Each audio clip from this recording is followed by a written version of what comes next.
This fucking city and whoever these maintenance guys are for the DLNR or the, I don't know if they work for the state or what. These guys are fucking barbarians.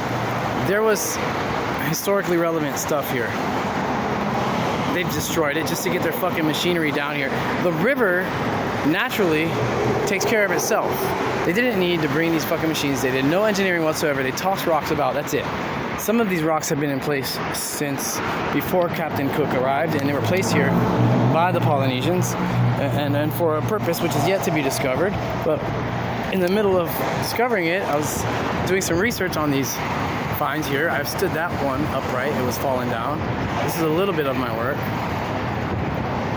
And I can't seem to get anyone involved. It doesn't matter. It's still, the work needs to be done. The research needs to be done. And the most relevant piece of all is, fortunately, I was able to stop the crews from destroying it. Yesterday, I talked to the manager of the crew and told him, look, showed him one of the stones that you just absolutely cannot, under any circumstances, move these two stones. And those are further down this way. I'll show you. If you bear with me just about half a minute, I'll be there. Look at this mess. I mean, look at the mayhem. For no reason whatsoever. It looks no different than it did prior to them being here. And what the river can do itself, it will do, naturally. There's nothing that man has done to this place that has benefited anything, except waste fuel, gas, create more carbon, and for what? What is the purpose? The river manages itself. But this is the one I was able to save right over here. Obviously, there's a lot happening here. A lot of history that's yet to be explored in these rocks. But the two most important ones of all, which I'm sure the king in 1820 had them either destroyed or tossed over here in what was once a river, here they are. Take a look at the carvings.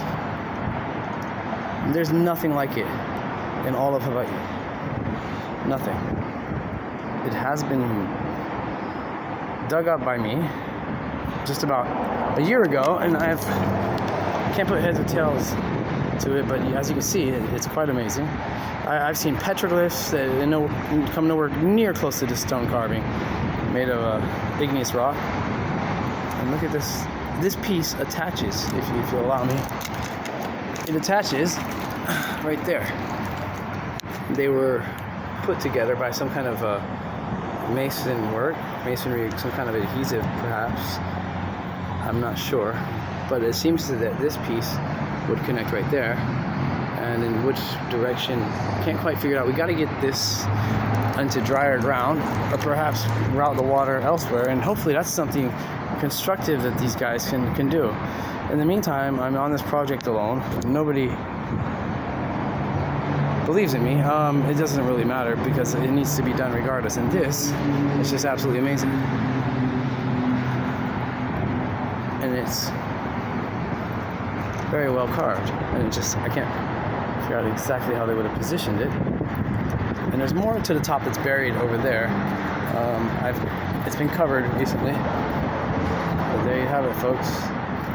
One of the most amazing stones, in my opinion, and probably of a spiritual purpose for the Hawaiians. One of the most amazing ones I've ever seen in my life on this island. I've done tours all over the island. I've conducted tours up to Waimea, showed visitors the Papaka stones, and those are fabulous and fantastic. It seems to be a repository of them here, as if when the Protestant missionaries came, the king converted, abolished all of the Polynesian ways, all of the Hawaiian ways. The Christian religion, the Protestants, this was the new way. So to get rid of all these icons was a rage for the king, and this may have been very well one of the dumping sites for very sacred historical artifacts, which had a huge part in the island's history. I'm only assuming that this one must have been very important because there's very few stones like this carved in such a manner in these islands, which makes this one extremely important.